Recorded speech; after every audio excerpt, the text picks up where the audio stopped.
Hello, your friendly neighborhood idiot here. I've been told Agents of S.H.I.E.L.D. is one of the best Marvel shows ever made. Scratch that. TV shows ever made. I've been looking for some long-form shows to watch in my downtime and just got through the first season over the past few months. And let me tell you, it's been a weird bag of candy here. Some episodes were midder than a Milky Way bar, and others were a tasty almond joy treat. Also, am I the only person that enjoys these chocolate almond rectangles of deliciousness? I have genuinely never ever seen anyone else eat these, and I can't be the only person keeping them in business, right? Agents of S.H.I.E.L.D. begins kind of episodic at the start, eventually becoming more serialized as the show goes on. So I'm going to not really delve in the first half of the show too deeply where it's just a bunch of plot points where they can reference the Marvel Cinematic Universe movies at the time, just so they can say, hey guys, this show takes place where your favorite superhero has been, like Thor and stuff.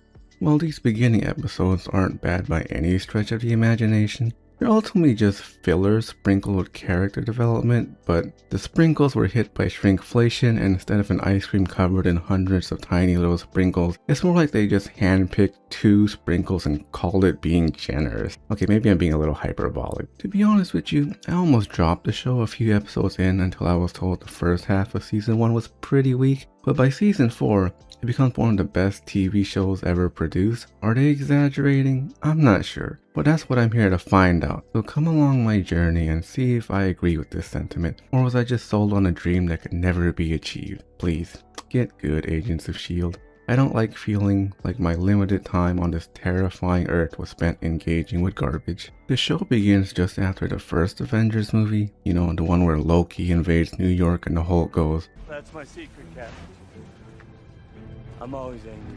Mike Peterson is chilling with his son, Ace, right next to the store selling toys of all your favorite Marvel superheroes like Iron Man, Captain America, well, all of the original Avengers from the movie, really. Store has its priorities straight. How else do you drive foot traffic in front of your store besides displaying the literal superheroes that just saved New York? That's why they pay them the big bucks. Sadly, our father-son bonding moment is interrupted when an explosion catches his attention nearby. Mike rushes over to try and help, but there's only so much a normal person can do. I mean, I'm a normal person and I doubt I could do anything about this. So what's his plan of action? Why, use his powers to get the job done. That's what. It wouldn't be a Marvel TV show if there weren't any freaks of nature, super-powered humans, now would it? Unfortunately, Skye caught it all on her phone camera, using the footage as a way of getting the attention of S.H.I.E.L.D. so she can sweet-talk them into letting her join their rank. We learn that the person he saved from the fire is one of the people who gave him his powers. Small world, eh? She lets them know the people overseeing all this don't want the public to know there's an organization out there just giving people superpowers like it's Christmas or something. With his face now plastered all over the internet,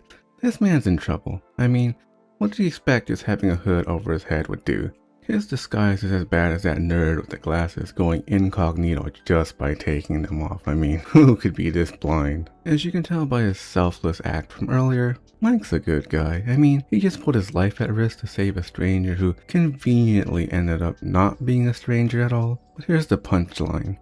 Being a good guy doesn't get the bills paid. You should know that already, right? He and his son are being evicted from their home, so he has to hightail his butt to find a way to make some money and fast. You see, he had an injury at work which causes him to lose his job. He volunteered to be an experiment, hoping it would heal his body so he could get back on the capitalist rat race again. He figures he can convince his old boss to give him his old job back now that he's a lot stronger. His new and improved body will be able to do a much better job compared to before. But his words don't mean a dang thing to his old manager. These are people, Gary. Men. Not parts you replace when they break. It's not me, man. It's the company. I'm not the bad guy. I'm not the bad guy, man. Yes, you are. You're the bad guy. And I'm the hero. After that little temper tantrum, Mike goes out of his way to capture Skye. He wants to get her to delete him and his son's identity so they can run away and start a new life together. You know, after the fact he's already an internet famous super celebrity. During all of this, Skye was able to alert S.H.I.E.L.D. to come to her rescue, but he's able to thwart them and make a break for it with her. Skye's big brain decides she should cause a commotion by getting a bunch of randoms to fight him as a way to stall him. Mike's too panicked to get out of this quietly, so the lack of time pushes him to end up hurting innocent civilians in the process of escaping. When S.H.I.E.L.D. does end up catching up to them, he argues that despite his violence just now, he's a good guy inside. The people need a hero to stand up for them from being taken advantage of, and he's willing to do that. That should count for something. Agent Coulson agrees, but his words of encouragement simply give his team enough time to neutralize Mike before he can do any more harm. Thanks to Skye's help, they offer a role on their team as she brings Mike's son to stay with his aunt as they take care of his father. For a pilot episode, that was pretty cool. It sets up the dangers of ordinary people having superpowers. If not regulated, who knows how much harm they could cause if their heart was in the wrong place, or even the right place but provoked to cause some serious damage to the people around them. Well, S.H.I.E.L.D. is here to do something about it. That's what Coulson and his team are on the clock for.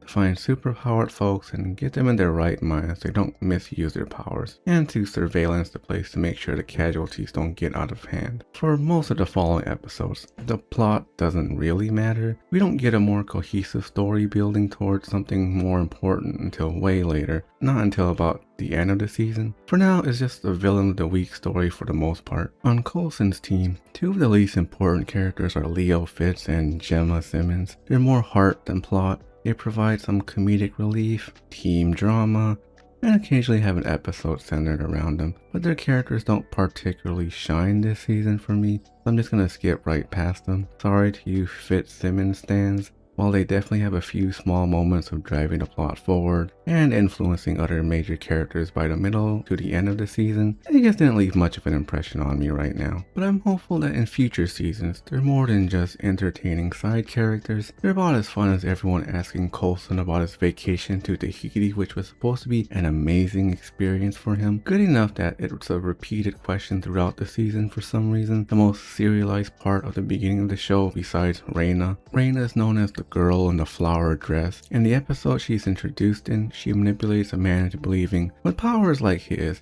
he should be respected, looked up to, not to be seen as a lowly, normal citizen. Coulson's team obviously stops him, but they never catch Reyna as the drama is unfolding. We do learn a few episodes later that her main objective is to take in Coulson.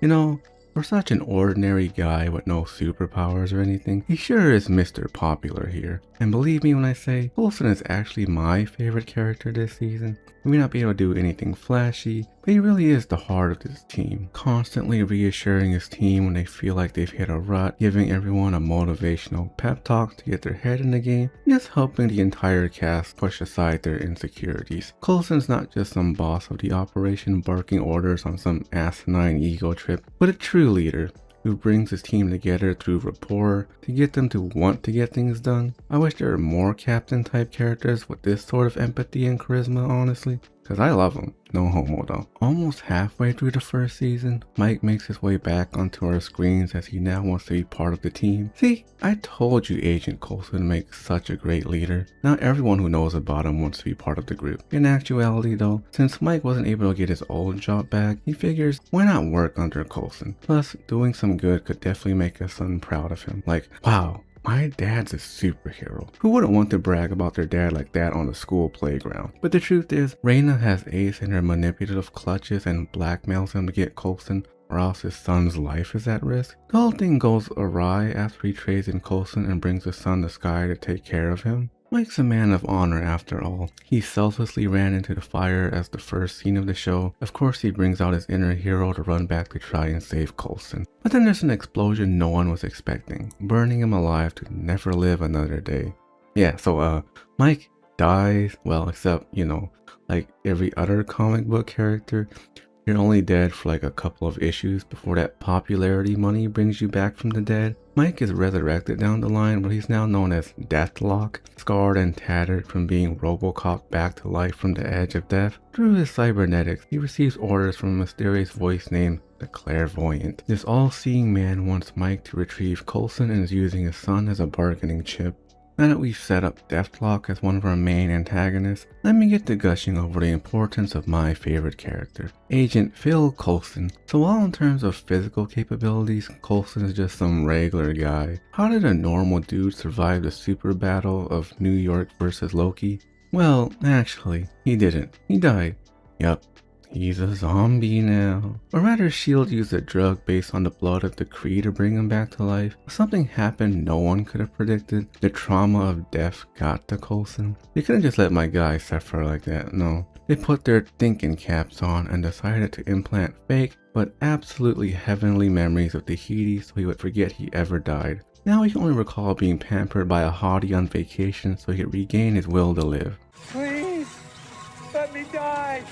Please, let me die. Sheesh. Talk about traumatic. How are you supposed to compose yourself from a truth bomb like that? Near the end of the show, we do get an episode to flesh out his backstory some more. There was a woman, Audrey. She was a master cello player. People fell in love at the sound of her playing those strings. Sadly, there was a man who was obsessed with her, stalking her like some lunatic. The worst part of it all was that no one would do anything to help her. Not even the authorities. What are our tax dollars even paying them for then? They get fat on donuts? I should be the one doing that. And you don't even gotta pay me. Maple glazed old fashioned donut, please. Then she met my boy Coulson. Instantly she knew she could trust him. He came to her rescue. She begins to grow ever so fond of him, leading them to plan a romantic getaway together. That is until she would receive a phone call that changed her life. They told her Coulson didn't make it. He died in the line of duty. When the team eventually has a chance to talk to her, Coulson had his chance to let her know he's still here. They can be together again. But he didn't want to potentially reopen old wounds. She's moved on, and it's about what she needs, not what he wants. Going back into her life now would only complicate things. Like, dude, I am praying she comes back in a future season of the show. Coulson's my favorite character, if you couldn't tell. I just want this dude to be happy. Please don't spoil me, but I am on my hands and knees begging this guy gets his happily ever after. He deserves it. Next we have Melinda May, the lady who made Ward her personal boy toy for a few episodes. That is until she realizes he's a hoe for being seduced by their enemy. But like, can you blame him? Agent Ward and I have been having sex. She's a bit of a stickler. The team and her don't really get along too well, but she gets the job done, often preferring to either be critical of the other members of her team or spend time with her best friend, the cold, shady corner of solitude. What all has been going on with finding the clairvoyant, they stumble upon evidence they may have a spy in their team. They assume it's her with all the secrets she's been keeping from them, like a hidden phone line no one was aware of. Who has she been communicating with? Ain't no way it ain't Hydra. I ain't no stupid head. I can read outside the lines. In reality, she was assigned by Nick Fury, you know, the super popular Marvel guy with the scar and eye patch, to assemble this team and watch over Coulson to make sure he's okay after the whole fake Tahiti incident. And in the worst case scenario, she was ordered to put him out of his misery if something goes wrong. Oh, yeah, and they used to be close. Like, real close. She would have been there for Coulson even if Nick Fury didn't ask her to. It wasn't just business, it was personal. And now we have her opposite, Skye. Skye is a lot more playful and actually has the social wherewithal to get along with her teammates to get them to trust her. At the start of the show, she was insistent on being a part of S.H.I.E.L.D. I mean, she's quite intelligent and a hacker at that, so of course someone with her skill set would want to be a part of S.H.I.E.L.D. She'd make a wonderful addition to their team, but that's not the truth as to why she was so obsessed with being part of their team. No, not for the prestige. All this time she's been searching for her parents. She has no leads besides learning they may have been involved with S.H.I.E.L.D. As a baby, a woman from S.H.I.E.L.D. dropped her off at an orphanage. I mean, clearly all signs point to her parents likely being part of S.H.I.E.L.D. Sadly, that ain't true. We're not gonna get a Leela moment from Futurama here. Coulson comes clean to poor Skye. He's been keeping secrets. Not only was he keeping the secret, but Melinda knew too. That woman wasn't her mother. She was part of a S.H.I.E.L.D. team who were massacred trying to protect a small village. Skye was simply a survivor. Here I am telling her something that could destroy her faith in humanity, and somehow she manages to repair a little piece of mind. The world is full of evil and lies and pain and death, and you can't hide from it. Man, And that's why I love Coulson. What a stand-up guy who sees and brings out the best in his team. Now that Skye is ready to move beyond her past and look into developing a future she can be happy with, she starts to develop feelings for the final character in this video, Agent Ward. When their ship's been captured and it looks like it may just be the end of the line for them, he confesses to her. Well, yeah, he's been kind of a snob at the beginning of this show, but with the kindness he's been expressing by showing her the ropes on what it means to be a competent SHIELD agent, well, he's not all that bad. She's open to seeing him as more than just an instructor, or just a friend.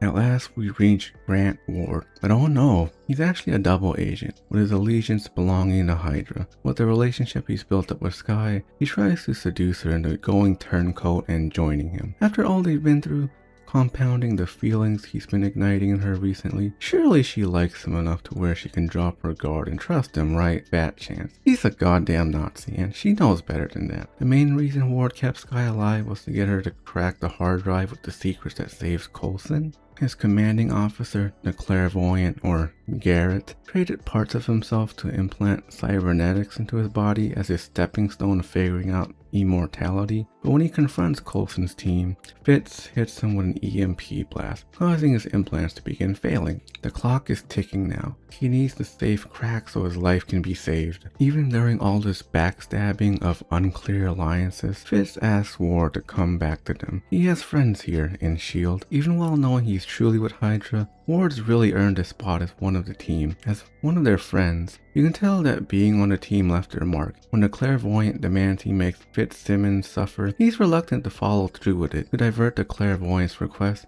he casually suggests they have more pressing matters to take care of than to kill 2 throwaway members of Fitzsimmons. See, I told y'all they're just fodder this season. Gore 1 for the idiot. Okay, even with a soft spot in his heart left, why is our lovable hero a part of Hydra? Simple. Ward grew up in an abusive family. They would mistreat him to the point he had no need to actually bond with them like an actual family should. It was so bad they dumped him down a well all by himself to drown as he was a little boy. His resentment built up until it consumed him. It told him to burn down their house while his older brother was still home. This violent act of cruelty got Ward sent to juvie from the rot until he died. That is until Garrett heard about what had transpired. To say he was impressed by this little feat of his would be an understatement. He happily offered to free Ward for a chance to actually make something of his life. His abilities would go to waste if he just laid down and let himself die here in prison. His talents have a purpose with the likes of Hydra.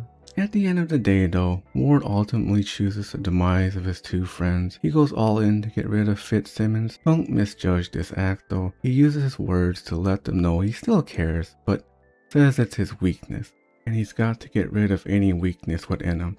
It's nothing personal, just a part of the job for him. He remembers his training with Garrett as he kills this defectiveness of empathy inside him. Garrett was disappointed by his hesitancy to kill and inability to survive no matter the cost. To get him to start laser focusing on doing what must be done without distractions, he was told to kill his dog so his feelings couldn't get in the way of his missions. Compassion will only put success in jeopardy. But Ward lied. Back then, he let Buddy run free. He loves animals too much. They're better than people, actually treating him with kindness and decency when all he knew was abuse by the hands of his family. So the final episode begins with Ward confirming his allegiance to Hydra by attempting to take the life of his former friends. He sends Fitzsimmons in a pod to drown at the bottom of the sea, kinda like how he was drowning earlier. Honestly, I just made that connection right now as I was talking. This wasn't in the script, so that's kinda cool actually. Also, I will now take away how much I belittled these 2 earlier in the video, especially Fitz. He risked giving up his life just so Simmons may escape on her own. He doesn't even think twice about it. She's special to him, he confesses. More than he's been letting on. It's an easy decision for him to make to give up his life so hers may survive.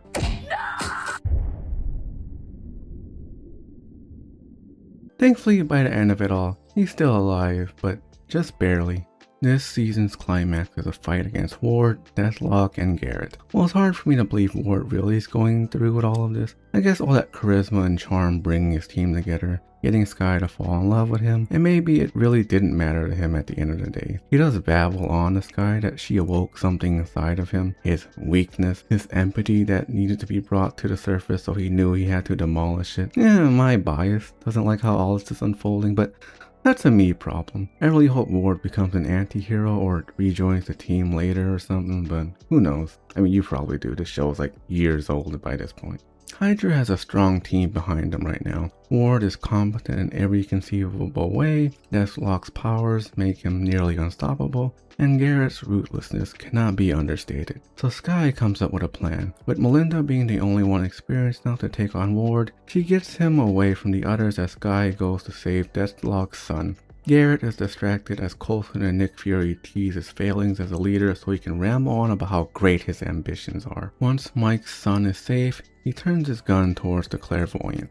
He's the only one able to stop him by this point. By the time the episode concludes, pull a cute little bait and switch where they tease the clairvoyant being mechanically brought back to life, only to be... The credits are accompanied by a scene where Reyna is giving a photo to a weird looking dude. She mentions she's found his daughter, and who's in the photograph? Why, none other than our beloved Skye, of course. Dun dun dun. Nick Fury has a heart-to-heart with Coulson. Thanks to his leadership, he's done a lot to prove he can be trusted to rebuild S.H.I.E.L.D. into something magnificent. He's got what it takes to not only be the heart of S.H.I.E.L.D., but the head of the organization going forward. For not only does Coulson want to protect this one man, or all of mankind, but both, everyone and the individual at the same time. Which is great and all. That is until director Coulson goes all ancient aliens on us and draws a bunch of crop circle looking symbols on the wall. Probably something about the words of creation the clairvoyant mentioned before dying. Honestly, after all that mediocrity mixed with some genuinely strong moments tying themselves together by the end of the season, I enjoyed it despite almost 70% of it feeling like filler. So far I'm glad I stuck it out for it to become far more cohesive. I've heard it only gets better from here as they don't have to write the show around the movies that were releasing at the time, eventually becoming something truly special by season 4. Apologies that my first video on this channel is rather short and lacking in detail. I actually watched the first season over the past few months haphazardly as background noise, and I had no intention of making this video until fairly recently. Future videos will have a lot more detail and nuance going forward, I promise you that. If you enjoyed what you watched here, feel free to subscribe. I like to cover more shows in the future. Sometimes these old shows have banned episodes, and I would appreciate it if someone could tell me if I might miss an episode because it was removed from streaming. Like half the second season of Drake and Josh, a series I'd like to cover soon, wink wink. Anyways, that's all for now. See you in the next one, and I hope you have a nice day. Bye bye. Reminds me of the old days. You were never on top.